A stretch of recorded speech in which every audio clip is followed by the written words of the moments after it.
வணக்கம்.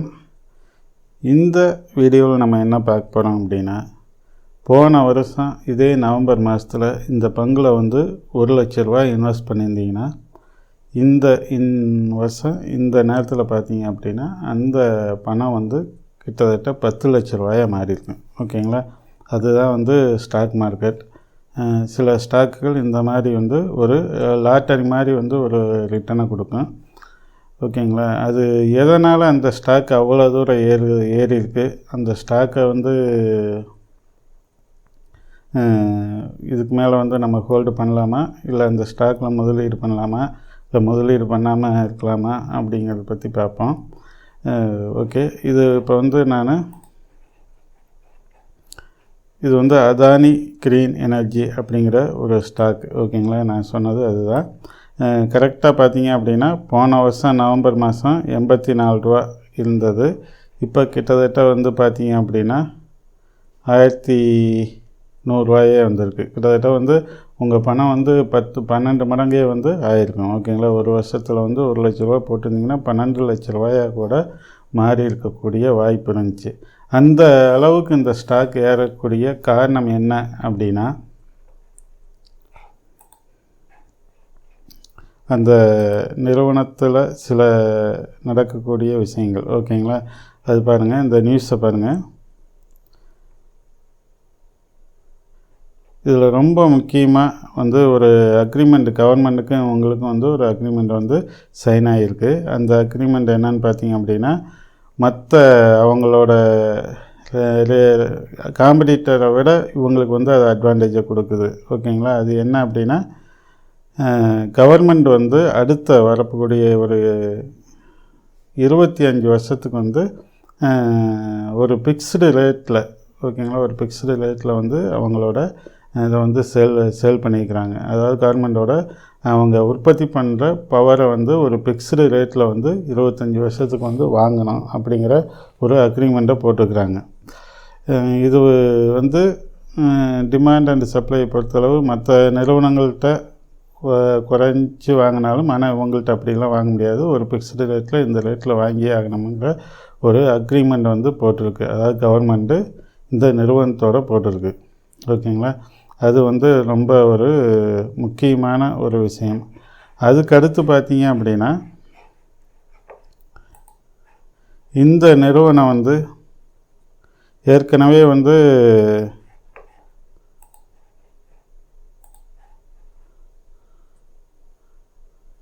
2 GW வந்து 2.3 GW வந்து ஆப்ரேஷனல் வந்து பவர் வந்து ஜெனரேட் பண்ணிகிட்டு இருக்குது.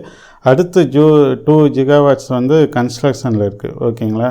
அது மட்டும் இல்லாமல் அந்த 8 GW அவார்டடு ப்ராஜெக்ட்னு இதுக்கு முன்னாடி படித்தவங்கள ஒரு அக்ரிமெண்ட் கவர்மெண்ட்டோட போட்டுக்கிறாங்கன்னு, அந்த 8 GW வந்து பவர் வந்து அடுத்த ஒரு ப்ராஜெக்டுக்காக வந்து கவர்மெண்ட்டோட அக்ரிமெண்ட் போட்டு அடுத்த அந்த ஆப்ரேஷனும் நடக்க போகுது. ஓகேங்களா?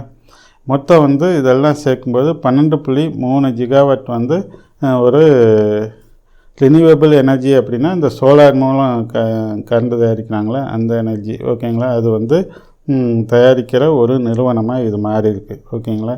அதனால் இந்த நிறுவனம் வந்து உலகத்திலே அந்த க்ரீன் எனர்ஜிங்கிற ஒரு தயாரிக்கக்கூடிய, அதாவது சோலார் பவர் தயாரிக்கிற ஒரு நிறுவனத்தில் உலகத்திலே ஒரு முதல் ரேங்கு வந்திருக்கு. அப்படி number 1 global solar power generation asset owner அப்படிங்கிறத ஒரு பேரை வந்து இந்த நிறுவனம் வந்து வாங்கியிருக்கு. ஓகேங்களா?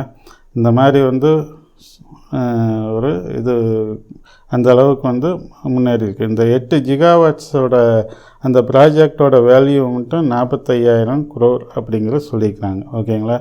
ஒரு கவர்மெண்ட்டோட சப்போர்ட்டு ஒரு பெரிய வந்து வருங்காலத்தில் வந்து ஒரு நல்ல ஒரு க்ரோத் இருக்கும் அப்படிங்கிற எண்ணத்தில் வந்து இந்த ஸ்டாக் வந்து இவ்வளோ தூரம் ஏறி இருக்கு. ஓகேங்களா? அதனால்தான் வந்து இந்த ஸ்டாக் வந்து இவ்வளோ தூரம் வந்து விலை ஏறினதுக்கு காரணம், ஒரு வருஷத்தில் இவ்வளோ தூரம் விலை ஏறினதுக்கு காரணம். ஆனால் என்னை பொறுத்தளவு நான் இந்த மாதிரி இதில் இன்வெஸ்ட் பண்ண மாட்டேன். என்ன காரணம்னு சொல்கிறேன். ஒரு ஸ்டாக்கில் நீங்கள் இன்வெஸ்ட் பண்ண போகிறீங்கன்னா வருங்காலத்தில் இப்படிலாம் நடக்கும் அப்படின்னு நினச்சி இன்வெஸ்ட் பண்ணக்கூடிய போது உங்களுக்கு ரிஸ்க் அதிகமாக இருக்கும். என்ன காரணம்னு நான் சொல்கிறேன். ஏற்கனவே இந்த நிறுவனம் வந்து பேலன்ஸ் ஷீட் வந்து நல்ல ஒரு ஸ்ட்ராங் பேலன்ஸ் ஷீட்டும் இல்லை, பேலன்ஸ் ஷீட்டில் ஒரு கேஷ் எதுவுமே இல்லை. ஓகேங்களா, நான் அதை வேணால் காமிக்கிறேன். அப்படி இருக்கும்போது இவங்க இந்த ப்ராஜெக்ட் எல்லாத்துக்குமே வந்து பாண்டு அதாவது அதுவும் டாலரில் வந்து பாண்டு மூலிமா வந்ததும் கடன் வாங்குகிறாங்க. ஓகேங்களா, அது வந்து ரொம்ப ஒரு ரிஸ்க்கான ஒரு இது. ஒரு நிமிஷம் இங்கே காமிக்கிறேன் பாருங்கள். ஏற்கனவே வந்து பேலன்ஸ் ஷீட்டு ஓகேங்களா, மார்ச் மாதம் செப்டம்பர் 2020 படி பார்த்தீங்க அப்படின்னா பாரோயிங்ஸ் வந்து 20,000 கோடி வந்து ஏற்கனவே இருக்குது. ஓகேங்களா, ஷேர் கேபிட்டல் பார்க்கும்போது 2,800, ரிசர்வ்ஸ்ன்னு பார்க்கும்போது நெகட்டிவில் இருக்குது. ஓகேங்களா, இந்த நிறுவனம் வந்து க்ரோத் இருந்தாலும் ரொம்ப ஒரு ரிஸ்க்கான க்ரோத், அதாவது கடன் வாங்கி தான் வந்து இந்த நிறுவனம் வந்து க்ரோத் வந்து பண்ணுது. ஏற்கனவே நிறுவனம் சம்பாதிச்சு வச்சுக்கிற பணத்து மூலிமா வந்து க்ரோத் ஆகலை, கடன் வாங்கி தான் க்ரோத் ஆகுது. ஓகேங்களா, அது வந்து ஒரு நிறுவனத்துக்கு ரொம்ப ரிஸ்க்கான ஒரு விஷயம். என்னை பொறுத்தளவு பேலன்ஸ் ஷீட்டு இது வீக் பேலன்ஸ் ஷீட்டாக இருக்குது. அது வந்து என்னதான் வளர்ச்சி அடைஞ்சாலும் பெரிய ரிட்டனை வந்து வருங்காலத்தில் தருமா அப்படின்னு சொல்ல முடியாது. இன்னொரு வந்து பவர் செக்டரில் இருக்கிறதுனால கவர்மெண்ட்டோட அடுத்த 25 வருஷத்துக்கு ஒரு அக்ரிமெண்ட்டு டேரிஃப் ஒரு குறிப்பிட்ட ஒரு விலையிலேயே பவரை வாங்கணும் அப்படின்னு அக்ரிமெண்ட் போட்டாலும் பணம் கலெக்ஷன் பண்ணுறதுலாம் எப்படி இருக்குதுன்னு சொல்ல முடியாது. ஓகேங்களா, அக்கௌண்ட் அந்த ரிசீவபிள் வந்து கவர்மெண்ட்கிட்டேருந்து உடனுக்குடன் வந்து ஒரு பணத்தை வந்து கலெக்ஷன்லாம் பண்ணுறது கொஞ்சம் சிரமமான விஷயமா இருக்கும். ஓகேங்களா, அந்த மாதிரி பல பிரச்சனைகள் வரும். அதுக்கப்புறம் வந்து இந்த நிறுவனம் வந்து ரொம்ப ஒரு கடனை வாங்கி முன்னேற பார்க்குது. ஓகேங்களா, கடனை வாங்கி முன்னேற பார்க்குது. அது வந்து ஒரு ரொம்ப ரிஸ்க்கான ஒரு இது. ஓகேங்களா, ஏற்கனவே பார்த்தீங்க அப்படின்னா நிறுவனம் வந்து ஒரு பெரிய ப்ராஃபிட்லையும் இல்லை, ப்ராஃபிட் இருந்தாலும் அந்த கடன் வாங்கினனால அதோட இன்ட்ரெஸ்ட்டு வந்து சாப்பிட்டு போயிடுது. ஓகேங்களா, அதனால் வந்து இந்த நிறுவனம் வந்து நல்ல ஒரு ப்ரைஸ் வந்து அதிகமாக இருக்குது. யாராவது வச்சுருக்கிறீங்க அப்படின்னா நீங்கள் அந்த நிறுவனத்துலேருந்து ப்ராஃபிட்டை புக் பண்ணுறது நல்ல விஷயம். ஏற்கனவே அது சாதிக்கக்கூடிய அது செய்யக்கூடிய விஷயங்களுக்காகலாம் இப்போயே வந்து ப்ரைஸ் வந்து இன்க்ரீஸ் ஆகி காமிச்சிருக்கு. ஓகேங்களா, அதனால் ப்ராஃபிட்டை புக் பண்ணிவிட்டு இப்போவே நீங்கள் அது வந்துடலாம். ஓகேங்களா, இன்னும் 4-5 வருஷம் ஆனாலும் இந்த விலையில் இருக்கக்கூடிய வாய்ப்புகள் தான் அதிகமாக ஒழிய, இதை விட விலை அதிகமாக போனாலும் திரும்ப கீழே இறங்க வாய்ப்புகள் தான் இருக்க ஒழிய இன்னமும் இப்போ ஆசைப்பட்டு பார்க்காதீங்க. இது வந்து ஒரு லாட்டரி மாதிரி தான், ஒரு லக்கு. இதில் இன்வெஸ்ட் பண்ணி முதலீடு பண்ணியிருந்தாங்கன்னா எல்லாத்துக்குமே ஒரு லக்கு.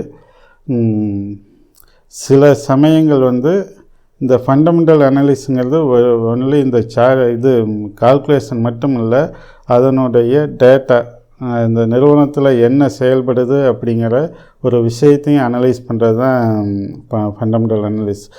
நிறைய பேர் பார்த்துட்டு இருக்கிறாங்க. ஃபண்டமெண்டல் அனலிஸுங்கிறது நம்ம வெறும் வந்து கால்குலேஷன் ரேஷியோ அது மட்டும் இல்லை. ஓகேங்களா, அந்த நிறுவனத்தை பற்றிய எவ்வளோக்கு எவ்வளோ டேட்டாவை கலெக்ட் பண்ணி அதை எப்படி நம்ம புரிஞ்சுக்கிட்டு எப்படி முடிவு எடுக்கிறோமோ அதுதான் வந்து ஃபண்டமெண்டல் அனாலிசிஸ். ஓகேங்களா, இப்போ வந்து இதில் வந்து பார்த்திங்க அப்படின்னா ஷேர் வேல்யூ வந்து 40 தான் காமிக்குது. இப்போ அது சம்பாதிக்கிற விலைக்கு இப்போ அது சம்பாதிக்கிறதுக்கு சேல்ஸு ரெவன்யூக்கு இதுதான் மதிப்பு. ஓகேங்களா, ஆனால் வருங்காலத்தில் வந்து இந்த மாதிரிலாம் அந்த நிறுவனத்துக்குள்ளே டெவலப் நடக்கிறதுனால அது வருங்காலத்தில் இவ்வளவு சம்பாதிக்கும், இந்த மாதிரி வந்து க்ரோத் இருக்கும் அப்படிங்கிற ஒரு எண்ணத்தில் வந்து அந்த ஸ்டாக் ப்ரைஸ் வந்து அதிகமாக ஏறி இருக்குது. அப்படி ஏறினாலும் அந்த நிறுவனத்தோட பேலன்ஸ் ஷீட்டு ரொம்ப வீக்காக இருக்குது. அந்த நிறுவனம் கடன் வாங்கி வளர பார்க்குது. ஓகேங்களா? அதுவும் வந்து ஃபாரினில் வந்து டாலரில் கடன் வாங்கி வளர பார்க்குது. அது வந்து நிறுவனத்துக்கு ரொம்ப ரிஸ்க் இருக்குது. ஓகேங்களா? இந்த மோடி கவர்மெண்ட் இருக்கிற வரையும் நிறுவனம் நல்லா செயல்படுற மாதிரி இருக்கும். பின்னாடி வந்து எப்படி வேணாலும் மாறக்கூடிய ஒரு வாய்ப்புகள் உள்ள ஒரு ஸ்டாக் தான் இது. கொஞ்சம் ரொம்ப ஹை ரிஸ்க் உள்ள ஸ்டாக்கு. யாராவது வச்சுருந்தீங்க அப்படின்னா ப்ராஃபிட் புக் பண்ணுங்கள். நல்ல லாபத்தோடு இருப்பீங்க. புதுசாகலாம் முதலீடு இதுக்கு மேலே போய் பண்ணணும் அப்படின்னு நினைக்காதீங்க. அதே மாதிரி ஃபண்டமெண்டல் அனாலிஸுங்கிறது நிறைய தகவலை சேகரிக்கிற விஷயந்தான். ஓகேங்களா? நியூஸ் நிறைய பார்க்கணும். அந்த நிறுவனத்தில் என்ன டெவலப்மெண்ட் எக்ஸ்பேன்ஷன் என்ன நடக்குது அப்படிங்கிற பொறுத்துலாம் வந்து அதோடய ஸ்டாக் ப்ரைஸ் மாறும். ஓகேங்களா? சில பேர் சொன்னாங்க ஃபண்டமெண்டல் வீக்காக இருக்குது, எப்படி ஸ்டாக் மட்டும் ஏறுது அப்படின்னா இந்த மாதிரி நிறைய விஷயங்கள் இருக்குது. ஓகேங்களா? ஃபண்டமெண்டலுங்கிறது மட்டும் வெறும் ரேஷியோ பார்க்குறது, ஒரு கால்குலேஷன் பார்க்குறது இது மட்டும் இல்லை. ஆனுவல் ரிப்போர்ட் படிக்கிறது அது மட்டும் இல்லை. அந்த நிறுவனம் அடுத்தடுத்து என்ன முயற்சிகள் செஞ்சுட்டு இருக்குது, குரோத்துக்காக என்ன பண்ணிகிட்டு இருக்குது அப்படிங்கிற ஒரு தகவல்களை பெறதும் ஃபண்டமெண்டல் அனாலிசிஸ் தான். ஓகேங்களா? இந்த வீடியோ பிடிச்சிருந்தால் லைக் பண்ணுங்கள், ஷேர் பண்ணுங்கள். நம்ம சேனலுக்கு புதுசு அப்படின்னா சப்ஸ்கிரைப் பண்ணுங்கள். ஜாயின் பட்டன் வந்து நம்ம சேனலுக்கு இருக்குது, அதையும் எனேபிள் பண்ணிக்கிங்க. அது யூஸ்ஃபுல்லாக இருக்கும். ஸ்டாக்கில் இன்வெஸ்ட் பண்ணுறவங்களுக்குலாம் ஏதாவது டவுட்னால் என்னை நேரடியாகவும் கான்டாக்ட் பண்ணக்கூடிய வாய்ப்புகள் இருக்குது. ஓகே, நன்றி.